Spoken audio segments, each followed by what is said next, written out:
여쭤보고 싶은 게요. 간병비 관련해 가지고 결국 네. 보장성을 높여야 된다라는 정책을 내셨는데 이 간병비 되게 중요합니다. 네. 근데 이게 금액으로 따지면 한 연간 15조 정도까지 이제 될 수 있다고 합니다. 근데 지금 건강보험료가 97조 정도 재정이고요.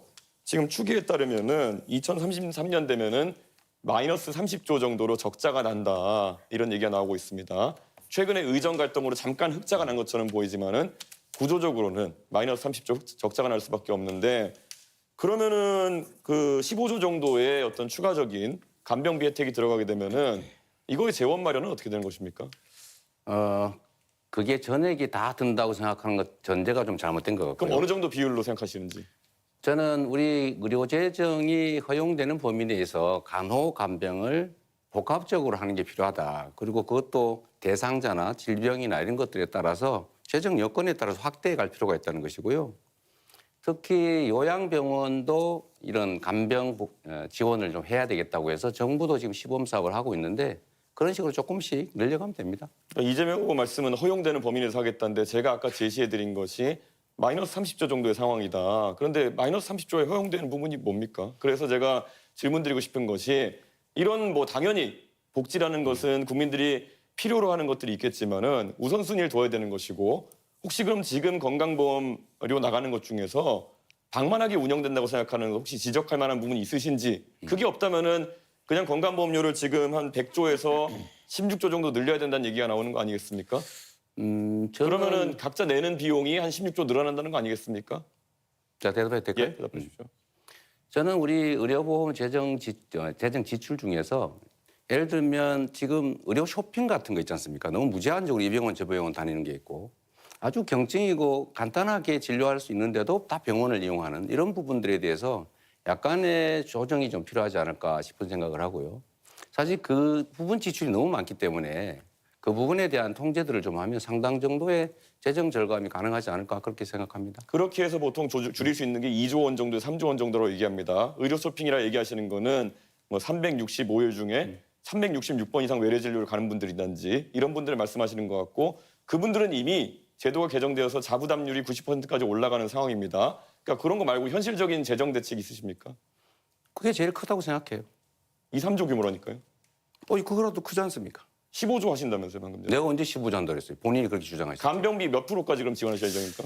자, 이 이준석 후보의 특성이 그런 것인 것 같은데 상대가 하지도 않은 말을 한 걸로 전제를 해가지고 15조는 본인이 주장한 거죠. 저는 그중에 일부를 절감하고 필요한 범위 내에서 가능한 범위 내에서 하겠다고 말씀드렸는데 15조를 어떻게 마련하겠냐 이렇게 말하면 안 되는 거죠. 그러면 마이너스 30조인데 잠깐만요. 어디가 여유라는 것이 잠깐만, 한번 설명해 주셔야죠. 예. 그럼 다시 30조 쓸까요? 아니요. 제가 계속 보충하는 겁니다, 이거는. 이 규칙을 좀 지키시는 게 중요하잖아요. 가능하면. 얘기하십시오. 그 시간이 끝나버렸네. 네, 계속 말씀하시면 됩니다. 네. 네. 네.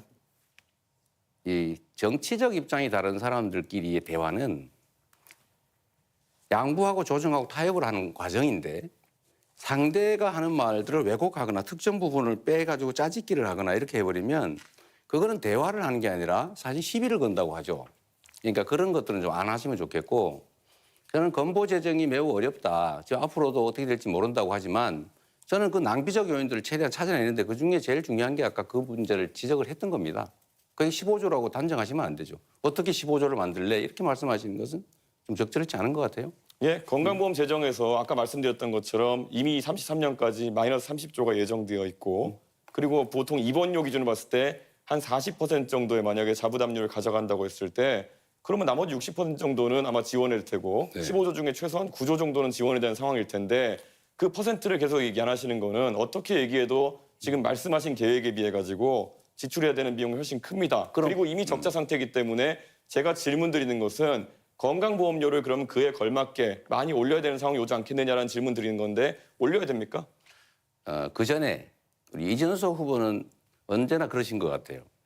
뭐 문제 지적을 예를 들면 과잉되게 아니면 왜곡되게 지적을 막 하는데 본인이 생각하는 대안은 뭔지 한번 먼저 말씀해 보시죠. 예를 들면 어떻게 하면 의료비를 절감할 수 있고 의료 건강보험료는 안 올리는 게 바람직하지만 필요할 경우는 올리는 제 경우도 질문인데 있겠죠. 제 주도권 아니, 이제 질문인데 말씀- 왜? 자, 이준석 후보 1분 41초 남았는데 한 후보에게만 아니, 질문하셨던 점 근데 다시 한번 제 말씀드립니다. 질문인데 말씀드릴 왜? 때 시간 정해진 건 좀 지켜주시는 게 좋지 않아요? 아니, 좀 사회자 개입하지 않았습니까? 아니 30초가 남았잖아요. 네. 저한테 질문을 역으로 하시면 안 되는 겁니다. 원래 룰상. 질문도 답의 일부예요. 네, 답변 계속하시면 됩니다. 그래서 이 토론이 쉽지가 않네요. 그 중간에 좀 안 끼어들면 좋겠어요. 말할 때. 결국 제가 지금 질문 드린 것에 대해 가지고 답은 안 하시고 결국 건강보험료 인상해야 된다는 걸 인정하지 않으시고 저에게 훈계하듯이 이제 말씀하시면서 끝난 거 아니겠습니까? 이게 계속 반복되고 있는데 이재명 후보가 재원 마련 대책 하나도 없이 이런 것들을 계속 열거한다는 인상을 줄 수 있다라는 말씀드리고요. 사실 저는 이 복지에 있어가지고 김문수 후보님 네. 사실 이 건강보험 재정 같은 경우에는 방금 지적한 것부터 시작해서 굉장히 중요한데 김문수 후보님이 생각하시는 건강보험 절약 방안 혹시 있으면 뭐가 있을까요? 건강보험에 대해서는 요즘 낭비적인 요소가 특히 과잉 진료, 뭐 이렇게 의료 쇼핑이라고 그러죠. 과잉 진료, 중복 진료, 진료 이런 것도 있고 또는 뭐 다른 여러 가지 부분이 있는데 특히 외국인 중에 특히 중국 동포라든지 이런 분들에서도 좀 과도하게 느슨하게 허용된 부분도 있습니다. 그래서 이런 부분을 하나하나 점검을 해서 낭비적인 부분을 줄여나가는데 그 방법을 정부가 일방적으로 하는 것이 아니라 의료진하고 깊이 있는 논의를 해야 됩니다. 현장에서 진료하시는 많은 의료진과 또 의료 관계자들, 의료 감시단체도 있고 의료 시민단체도 있고 의료 또 협동조합도 있고 많이 있습니다. 이런 분들하고 저는 회의를 통해서 어느 부분에 낭비가 있는지 듣고 거기에 맞춰가지고 현장에서 답을 찾으시고 네.